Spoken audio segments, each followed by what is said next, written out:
Cette dernière vidéo est consacrée aux onglets relatifs à la formation, avec tout d'abord une table de passage métier formation. Cette table de passage permet, avant d'aborder la partie formation, d'identifier les formations qui conduisent à un métier donné ou, inversement, de connaître les formations dont sont diplômés les actifs en poste. Quelques précautions au préalable sur le sujet. La question du lien emploi-formation est complexe.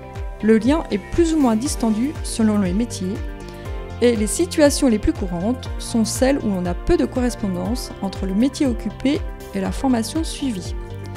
Néanmoins, l'idée ici est d'avoir des indications sur les différentes formations suivies par les actifs en poste selon leur métier. Des précisions sur les données.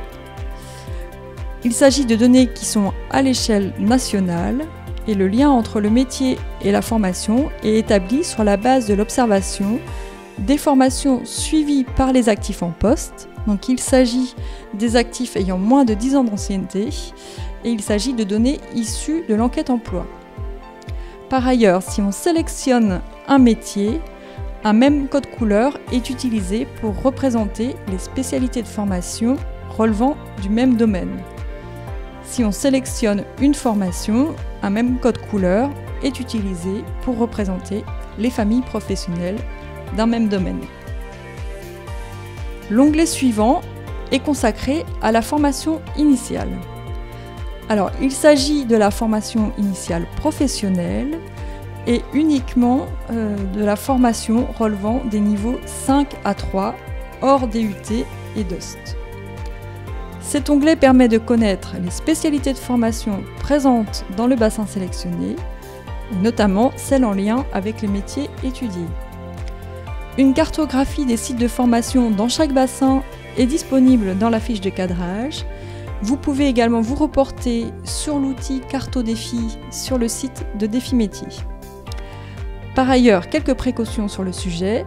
Les données sont déclinées par bassin, mais il est important de rappeler que l'offre de formation initiale est définie au niveau régional. Il est important de regarder aussi l'offre dans les bassins à proximité.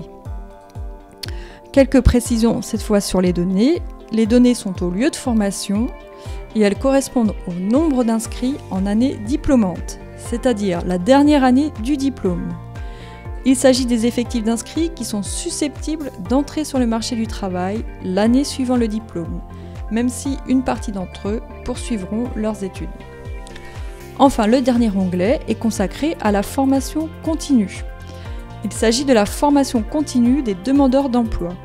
Plus précisément, il s'agit des places en formation collective achetées par la région et Pôle emploi. Ce sont les places prévisionnelles. Une cartographie des sites de formation dans chaque bassin est également disponible dans la fiche de cadrage, ainsi que dans l'outil Cartodéfi de Défi Métier.